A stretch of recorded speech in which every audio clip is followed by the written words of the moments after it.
तो योगी आदित्यनाथ ने डीएनए के जिन को एक बार फिर बोतल से बाहर निकालने का काम कर दिया है और यह तय हो गया है कि 2027 का मुद्दा भिन्न नहीं होगा, इसी पीडीए और हिंदुत्व के साथ आर पार होगा। तो देखिए, शुरुआत योगी आदित्यनाथ ने अपने बयान से कर दी है। कैसे, हम आपको दिखाते हैं। उन्होंने संभल को दरअसल जोड़ा, संभल हिंसा की तुलना बाबर जैसे आक्रांताओं से की, यह कहकर कि संभल के उपद्रवियों को शह देने वालों में बाबर का ही डीएनए है, यानी विपक्ष के डीएनए को बाबर का डीएनए करार दिया। यह बयान उसी नैरेटिव का हिस्सा है, याद कीजिए, जिसके तहत बटेंगे तो कटेंगे, ऐसे तमाम बयान सामने आए थे। और इसके मायने क्या हुए, अगर इसे समझने की कोशिश की जाए तो मायने ये कि विपक्ष के हिंदू विरोधी होने का नैरेटिव सेट कर रहे हैं योगी आदित्यनाथ। और उन्होंने सीधा सीधा संभल को लेकर इस हिंसा के लिए विपक्ष को जिम्मेदार ठहराने से वो नहीं चूके। इसके अलावा 2027 की अगर बात करें तो 2027 के लिए क्लियर अपना एजेंडा कर दिया है, किस राह पर चलने वाले हैं। 27 तक विपक्ष की गुगली का सामना योगी आदित्यनाथ किस पिच पर बैटिंग करके करने वाले हैं। तो ये तो बात हुई योगी आदित्यनाथ की। अब अखिलेश यादव का 2027 का मास्टर प्लान क्या कहता है, उसकी रूपरेखा कैसी नजर आती है, वो भी हम आपको दिखा देते हैं। देखिए, अखिलेश यादव की तैयार किस प्रकार की है।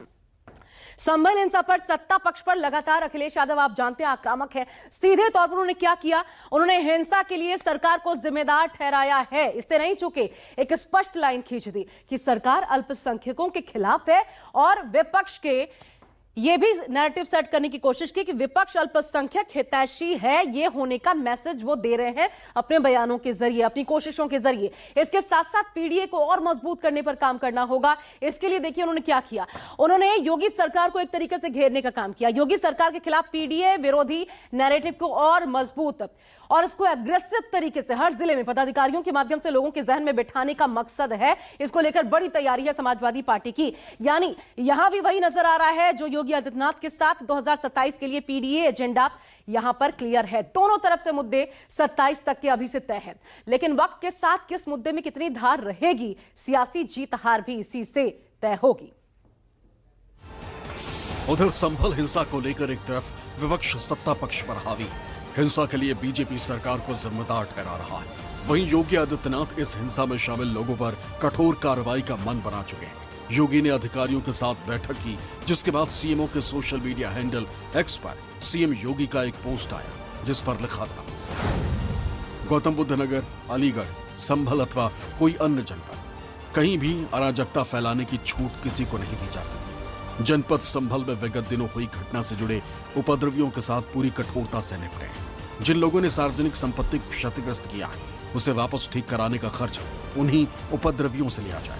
अराजकता फैलाने वालों को चिन्हित किया जाए। इसके लिए जनता का सहयोग लें, सघन सर्च ऑपरेशन चलाएं। एक भी उपद्रवी बचना नहीं चाहिए। यानी साफ है, योगी का मैसेज क्लियर है कि हिंसा में जो भी शामिल है उन्हें बख्शा नहीं जाएगा।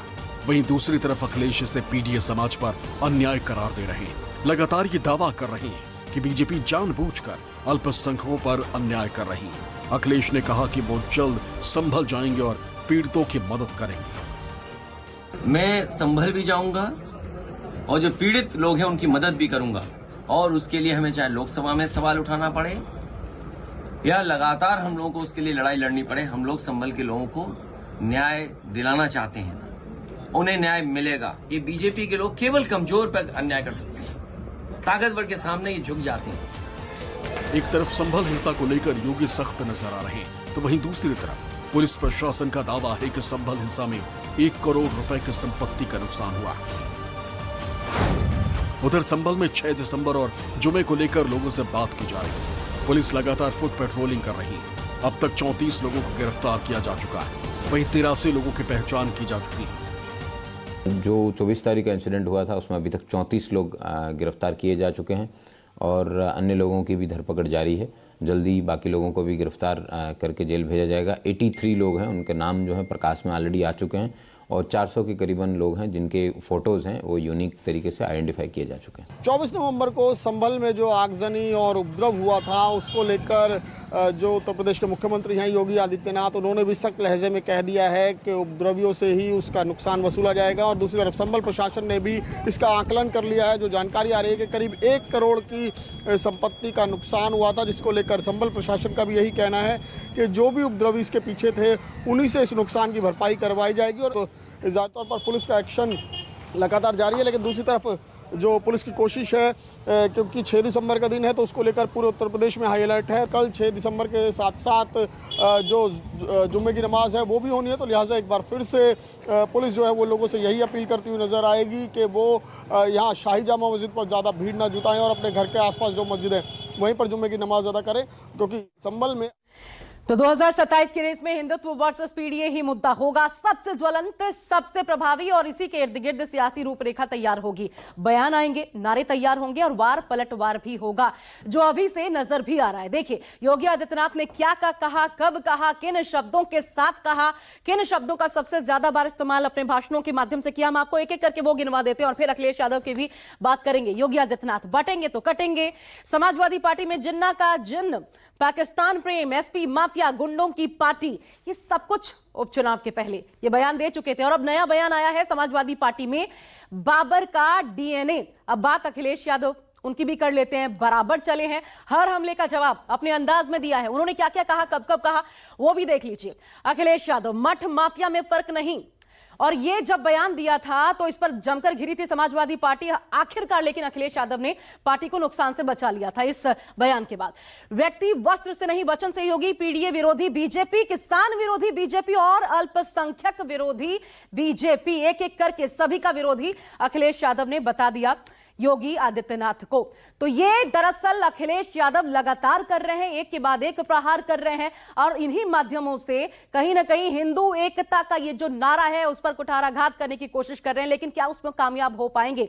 उपचुनाव में ये तमाम मुद्दे चले, और चले इसलिए क्योंकि मात्र 9 सीटें थी। ऐसा दिखा किसका जोर ज्यादा, हिंदुत्व का जोर ज्यादा नजर आया। लेकिन जब 2027 की बारी आएगी तो जाहिर तौर पर मुद्दा बड़ा होगा, क्योंकि 2027 में मात्र 9 सीटें नहीं बल्कि 403 सीटों पर मुद्दों की परीक्षा होगी। किसका जोर कितना रहेगा ये इस वक्त कुछ भी कह पाना अतिशयोक्ति साबित होगा, इसलिए कुछ कहा नहीं जा सकता फिलहाल। बस इतना ही, देखते रहिए न्यूज़ 25।